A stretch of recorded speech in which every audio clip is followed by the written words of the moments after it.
चला आज आम्हाला जायचं आहे शॉपिंग करायला. त्यासाठी आम्ही बाहेर पडलो होतो. त्या आदल्या दिवशी रात्री पापड्या बनवण्यासाठी 1 किलो साबुदाणा 1-2 पाण्याने स्वच्छ धुतल्यानंतर चांगले पाणी घेऊन साबुदाण्यावर 1 इंच पाणी राहील एवढे पाणी टाकले आणि झाकण ठेवून साईडला ठेवले.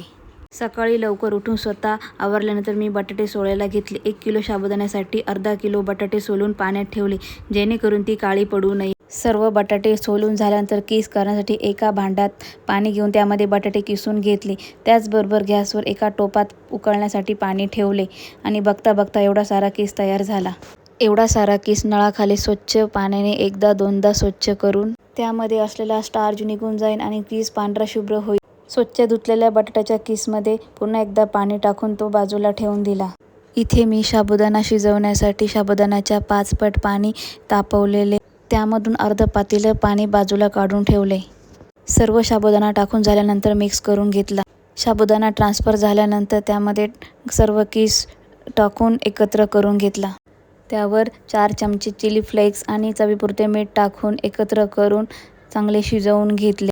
साबुदाण्याच्या पळी पापडाचे हे मिश्रण पूर्णपणे शिजून झाल्यानंतर एका बाजूला साईडला ठेवून थोडं थंड झाल्यानंतर मिक्स करून एका पातेल्यामध्ये ते मिश्रण काढून पापड्या बनवण्यासाठी टेरेसवर आले. ऑलरेडी मी कागद आथरून ठेवला होता. त्यानंतर मी पापड बनवायला सुरुवात केली आणि हवा पण खूप सुटली होती. ऊन एवढे लागत होते की मी स्कार्फ बांधून घेतला. त्यानंतर खाली आल्यावर स्वामीची इकडे मस्ती चालू होती. किचनमध्ये पाणी खेळत होता.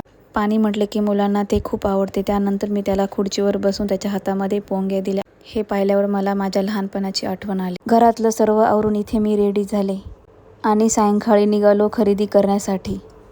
इकडे वियान मस्त मोबाईलमध्ये बघून नखरे करत होते. तिथे गेल्यावर स्वामींनी तोडलेली ही माळ ओवून घेतली. त्यानंतर वियानचे कपडे घेण्यासाठी दुकानामध्ये गेलो. ती काही आवडली नाही म्हणून दुसऱ्या दुकानात गेलो. इथे भरपूर प्रकारचे कॉट सेट होते, परंतु वियानच्या मापाचे कॉट सेट भेटले नाही. येथील सर्व ड्रेस हे 5 वर्षाच्या मुलाच्या आत होते. त्यानंतर मी स्वामीसाठी 4-5 कॉट सेट घेतले.